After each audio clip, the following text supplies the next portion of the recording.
សួស្តីបងប្អូនពុកម៉ែថ្ងៃនេះខ្ញុំមានវីដេអូអំពីការដែលធ្វើឲ្យត្រីក្រំចេះអួតស្អាតសម្រាប់អ្នកដែលចូលចិត្តមើលត្រីក្រំអួតក៏សូមជួយ like ហើយនិង subscribe នៅ channel ខ្ញុំម្នាក់មួយផងពីព្រោះថាមិនមែនជាការងាយស្រួលទេដែលធ្វើឲ្យត្រីក្រំចេះអួតបានប៉ុន្តែថ្ងៃនេះគឺថាមេឃភ្លៀងរលឹមហើយខ្ញុំក៏បានឆ្លៀតថតវីដេអូនៅក្នុងពេលយប់គឺថាត្រីគ្រួមអួតស្អាត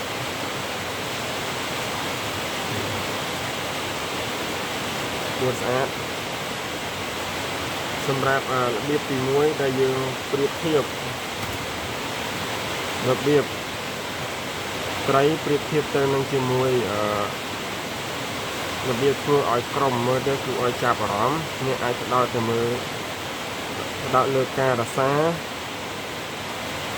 សំណាក់ដែលមានទំហំឬមានសុខភាពល្អសុខភាពត្រីល្អនិងមានពណ៌ចម្រុះដែលធ្វើឲ្យអ្នកសង្កេតចាប់អារម្មណ៍ឬប្រហែលជាបណ្ដាវាសម្រាប់ទម្លាប់នៃការដល់អាហារដល់សាធារណៈឬមួយសាមញ្ញបំផុតកាលណាយើងផ្ដល់អាហារសម្រាប់ត្រី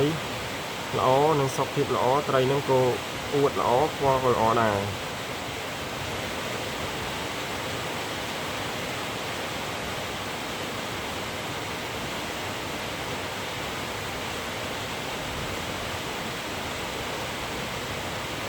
យើងអាចមើលឃើញពីរបៀបដែលត្រី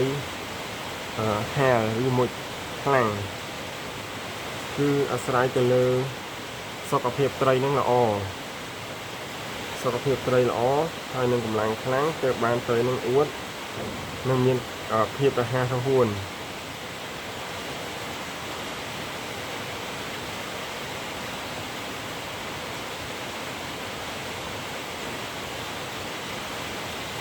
ត្រីវាមិនខ្សឹបខ្សួល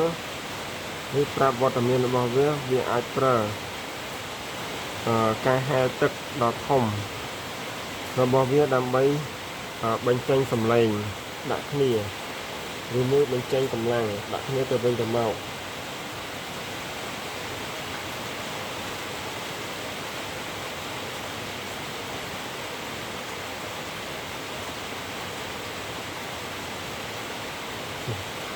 អាត្រីក្នុងកែវនេះវាធំស្អាតប៉ុន្តែដោយសារទឹកវាល្អដល់ចឹងមើលអត់សូវឃើញមើលនៅខាងក្រៅគឺពណ៌ស្អាត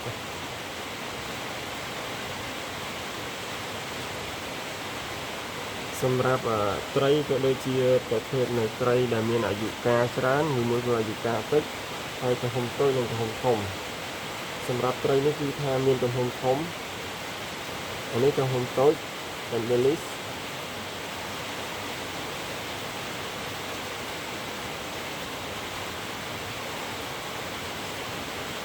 ត្រីអួតអំពីដែលបានជោគជ័យអ្នកអាចលើកចេញមកដោយមិនប្រឹងប្រែងនេះកំណត់សវត្ថផលមិនមែនជាការតស៊ូ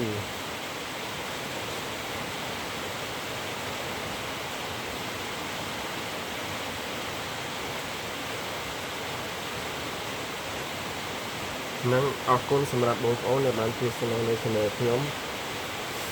channel ទូចហើយការថតវីដេអូក៏មិនទាន់បានល្អខ្លាំងប៉ុន្តែនេះជាការស្រឡាញ់និងការចូលចិត្តដែរត្រីខ្ញុំស្ទើរតែដោយទឹកគឺថាពណ៌ស្អាតនេះហើយការអួតក៏ស្អាតដែរ